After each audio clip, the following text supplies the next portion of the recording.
Former First Lady Michelle Obama has revealed why she and the Queen put their arms around each other during a G20 summit. They were bonding over their sore feet. Eyebrows were raised in 2009 when Mrs. Obama was seen putting her arm around the Queen's shoulders during a Buckingham Palace reception, and the monarch responded with an arm around the American's waist as they stood side by side. But in her memoir Becoming, Mrs. Obama said her conversation with the Queen was about the pain in their feet after a long day stood up in heels. Many publications have reported that at first Mrs. Obama was awestruck by Britain's head of state, who she described as an honest-to-goodness icon. But the Queen, who is famed for her humor, which she uses to put nervous guests at ease, commented on how tall the then First Lady was before highlighting how her shoes must be painful.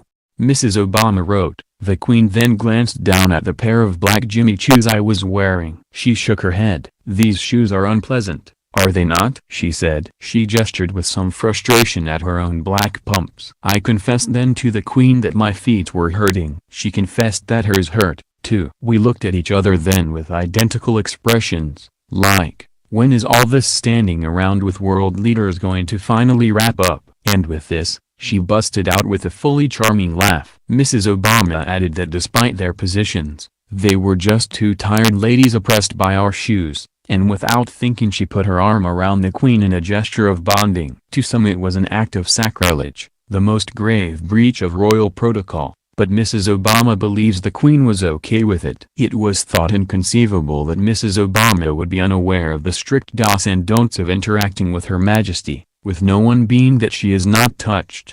She wrote, "I then did what's instinctive to me anytime I feel connected to a new person, which is to express my feelings outwardly." I laid a hand affectionately across her shoulder. I couldn't have known it in the moment, but I was committing what would be deemed an epic faux pas. However, the warm gesture prompted the Queen to rest her own hand on Mrs. Obama's back. Our interaction at the reception was caught on camera, and in the coming days it would be reproduced in media reports all over the world. A breach in royal protocol. Michelle Obama dares to hug the Queen. It revived some of the campaign-era speculation that I was generally uncouth and lacking the standard elegance of a First Lady, and worried me somewhat too. But I tried not to let the criticism rattle me. If I hadn't done the proper thing at Buckingham Palace, I had at least done the human thing. I dare say the Queen was okay with it too, because when I touched her, she pulled closer, resting a gloved hand lightly on the small of my back. Her memoir also reveals that when the couple moved into the White House,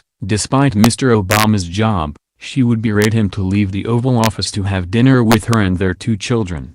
"Family dinners? That was one of the things I brought into the White House," she reveals during an interview with Oprah Winfrey. "That strict code of, you gotta catch up with us, dude. This is when we're having dinner. Yes, you're president, but you can bring your butt from the Oval Office and sit down and talk to your children." The former First Lady said it had been difficult to keep a sense of normality for Malia, now 20, and Sasha, 17, who spent most of their childhood in the White House. During the interview, published in Elle magazine, Mrs. Obama said that her husband drove her mad by regularly coming home later than promised, making him too late to see their girls before bedtime.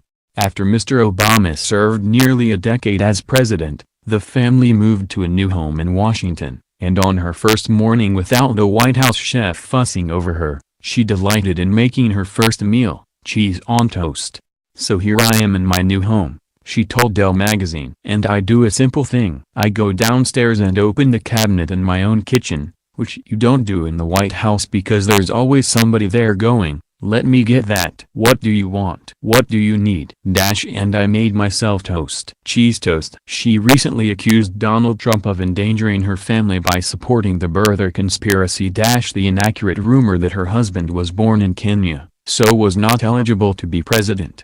She said she would never forgive Mr. Trump and stopped even trying to smile at his inauguration. Mrs. Obama appears on the cover of this month's Elle magazine, which is on sale today.